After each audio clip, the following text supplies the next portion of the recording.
the hidden corruption inside a U.S. prison, exposed after 20 years. Before we get started, hit subscribe, like, and comment, because this is the kind of story that prisons pray the public never hears. The call came in just after 3 a.m. A body had been found behind the loading dock of Red Valley Correctional Facility, a maximum security prison buried deep in the Arizona desert. No cameras caught it. No guards reported anything unusual. Detective Lena Marquez arrived before sunrise, her boots crunching over gravel as wind carried sand across the asphalt. A cold blue dawn bled slowly over the horizon. At first glance, the scene looked almost staged. The victim was a corrections officer named Travis Renner, slumped against a dumpster as if resting on break. No signs of a struggle. No defensive wounds. Just a thin line of dried blood behind his ear, too precise, too quiet. But what made Lena's breath catch wasn't the body. It was the access badge clipped to Renner's chest. It belonged to the warden. Warden Elias Crane. A man feared by inmates, respected by politicians, and untouchable by every investigator who ever tried to look into the rumors surrounding him. Lena stood up, eyes narrowing. Something was off. This badge wasn't dropped here, she muttered. It was placed. Before the coroner arrived, she followed the faint tire marks leading from the loading dock toward a service road that cut behind the prison. There, hidden between two storage sheds, she found shattered glass on the ground, the kind used in prison security windows. And wedged against the fence was something stranger, a small folder, wrapped in plastic, labeled Contract, Confidential. Inside the folder were typed documents showing weekly transfer logs. Large sums of money were routed from private companies into something called the Inmate Allocation Program. At first glance, it looked legitimate. Simple contracts for food, supplies, maintenance.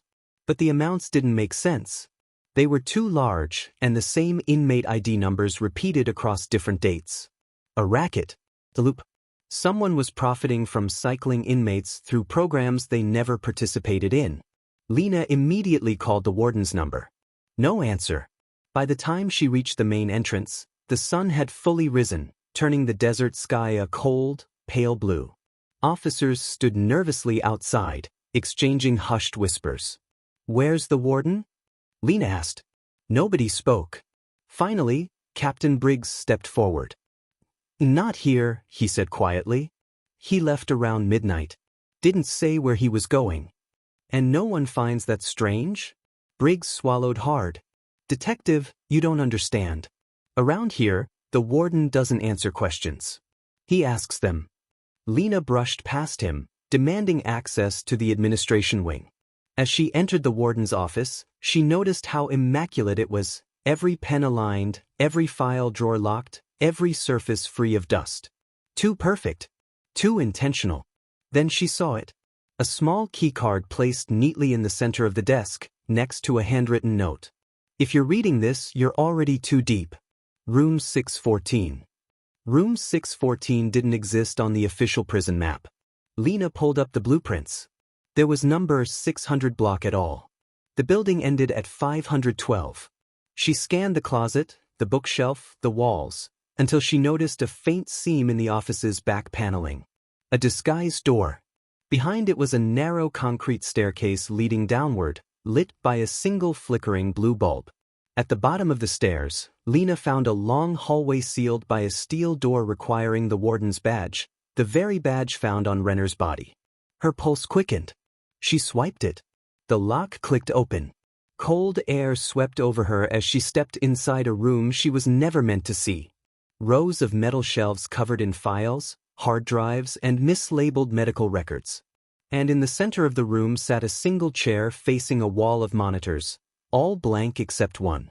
The lone screen displayed a paused video titled, "Inmate number 2471, Unauthorized Transfer." Lena hit play.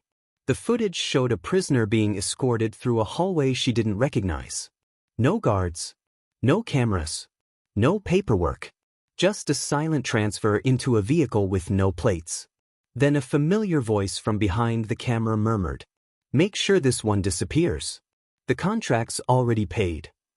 It was the warden. Lena's stomach tightened. The the inmates, the money.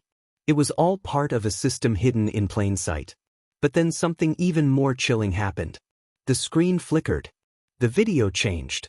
A new clip appeared, footage from that same morning. Renner's body at the loading dock. And a figure placing the warden's badge on his chest. A figure wearing gloves. A figure who moved with intention. A figure who turned just enough for Lena to see. The warden hadn't escaped. He was hiding something bigger. But when the figure's face finally turned toward the camera, the room went black. The price of full capacity. The blackout lasted less than 3 seconds. Long enough for Detective Lena Marquez to feel that old familiar panic crawl up her spine. When the emergency lights surged back on, the monitor wall in room 614 was blank. The footage of the warden, the body, the badge, all gone. The system had wiped itself. She didn't need tech forensics to tell her what that meant. Whatever room 614 was, it wasn't an accident. It was a controlled environment, designed to show just enough, then erase itself the second someone looked too closely. She grabbed the nearest hard drive from the shelf and stuffed it into an evidence bag. Her radio crackled. "Detective Marquez, this is Captain Briggs. We've got a situation at the front gate." "What kind of situation?" she asked. There was a pause, just long enough to sound like fear. "State auditors. And 2 guys in suits who don't look like they're here for paperwork." When Lena stepped back into the administration wing, the entire mood of the prison had shifted. Uniforms straightened. Conversations died mid-sentence. In the warden's lobby stood 3 men in tailored suits, all with the same expression, calm, detached, and dangerous in a way that didn't require raised voices. One of them turned to her. "Detective Marquez?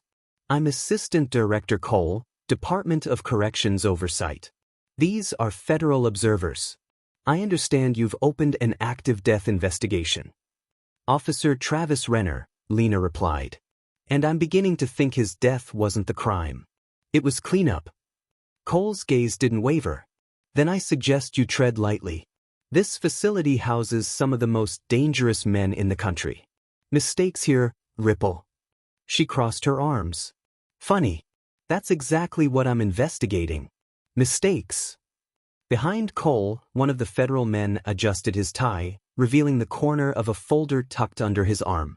The label, just visible for a second, read, "Red Valley, Contract Partners."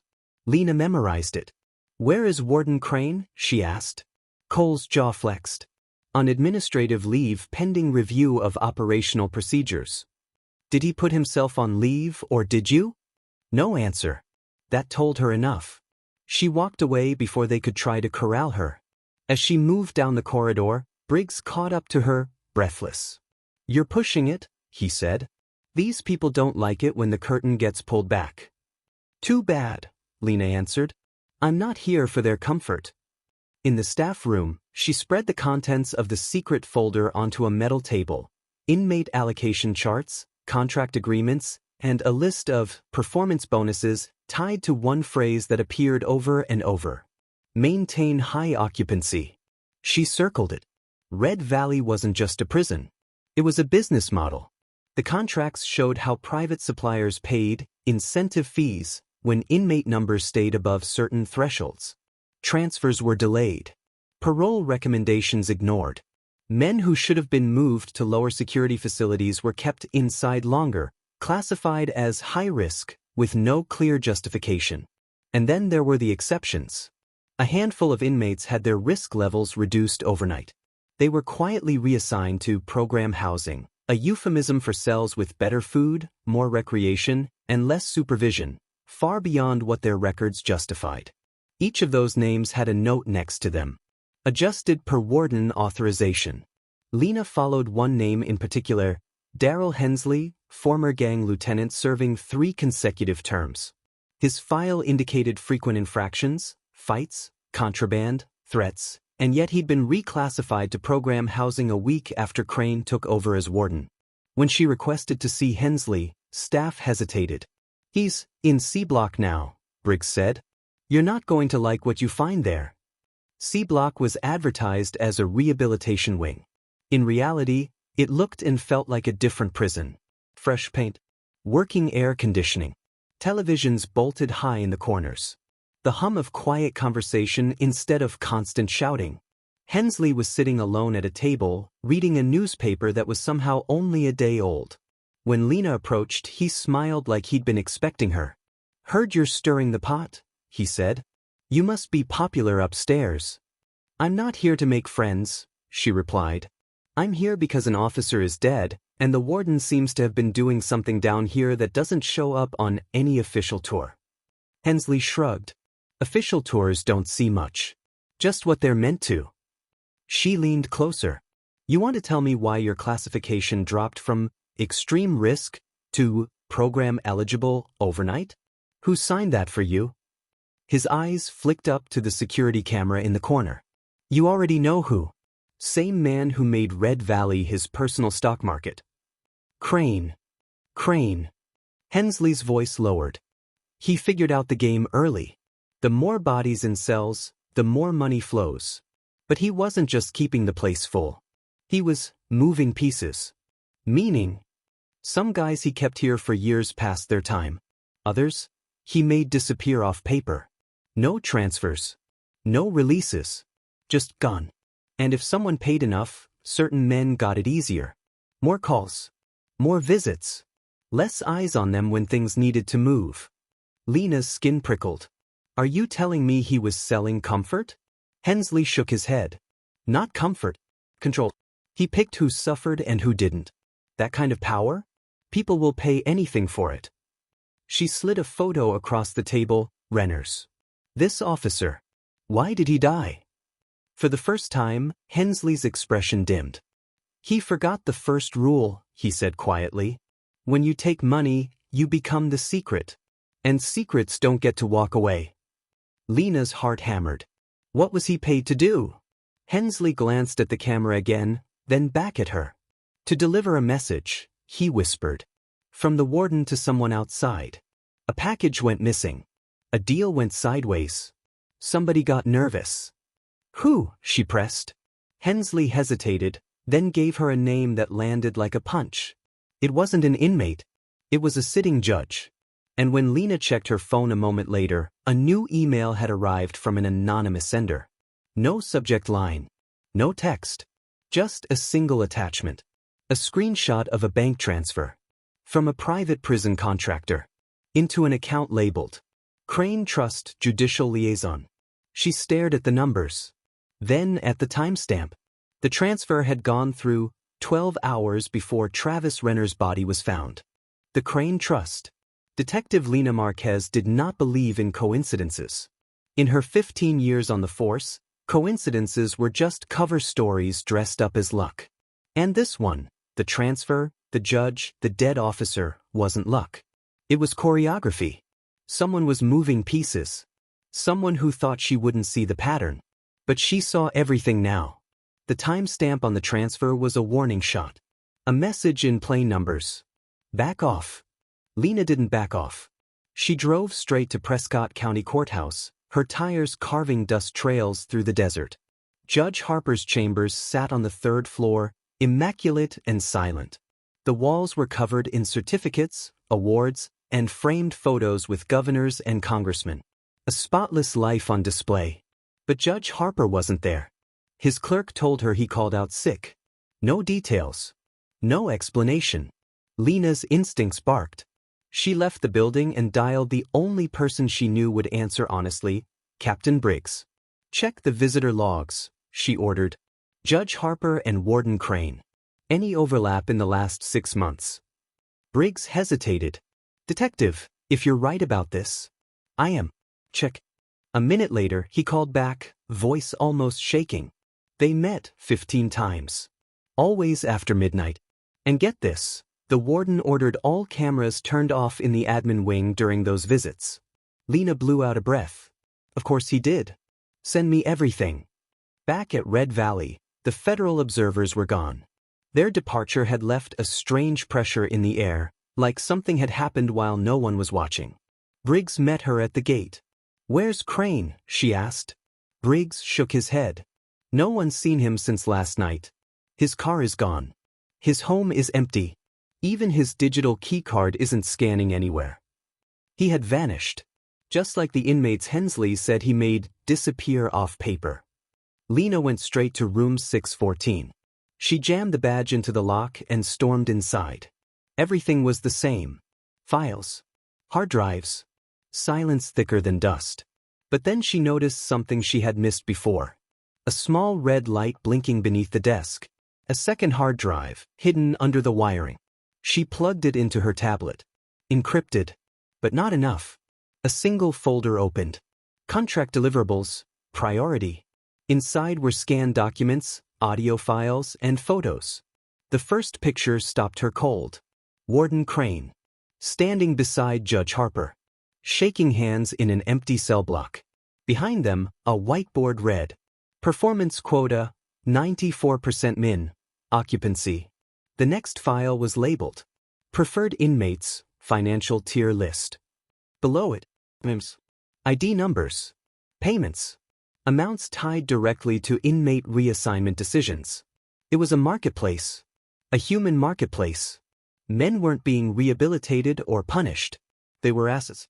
Inventory. Numbers in a ledger. Then came the audio files. Lena tapped the first one. Warden Crane's voice. "Your request is handled. He'll stay in Red Valley until further notice. Renewal fee applies." A different voice, older, precise, with the practiced calm of someone who makes decisions for a living. "We cannot afford scrutiny. Make it look routine." The timestamp? 2 days before inmate number 2471 disappeared from records. Heart pounding, Lena opened the final file. A video. Low resolution. Grainy. Recorded secretly. Crane sat in his office, speaking into a phone. "No, we're not stopping." Renner? He panicked. He knew too much. Judge Harper approved the cleanup. "If the detective keeps digging, we'll handle it." Lena froze. Handle it? Meaning her. Suddenly, footsteps echoed from the hallway. She grabbed the hard drive, slipped it into her pocket, and ducked behind a shelf. 3 men entered the room. Not guards. Not federal agents. Private security. Their badges marked with a name she recognized from the transfer logs. Argus Corrections Partnership. The same company paying the bribes. One of them tapped his earpiece. "She's somewhere in this wing. Crane wants the files intact. The detective does not leave this building." At that moment, Lena made a choice. She couldn't fight them. She couldn't outrun them. But she could disappear, just long enough to expose everything. She slid quietly out the side door, through a maintenance tunnel, and into the blinding desert sun. She didn't stop driving until she reached the state capitol. There, in a cramped office lined with dusty awards, she handed the hard drive to the one person she knew the system feared more than judges, wardens, or contractors. An investigative journalist known for taking down entire institutions. "You want a story?" Lena said. "This one goes straight to the top." The journalist plugged in the drive. As the files opened, her eyes widened. This will end careers," she whispered. "No," Lena said, staring out the window at the vast desert. "It'll end an empire." What happened next remains buried in lawsuits and sealed indictments. Warden Crane vanished without a trace. Judge Harper resigned abruptly. Argus Corrections denied everything. But 1 month later, a database leak showed Red Valley's occupancy had dropped to the lowest number in decades. For the first time, inmates weren't business assets. They were people again. If this story felt intense, you're not ready for the next one. Hit subscribe so you don't miss it.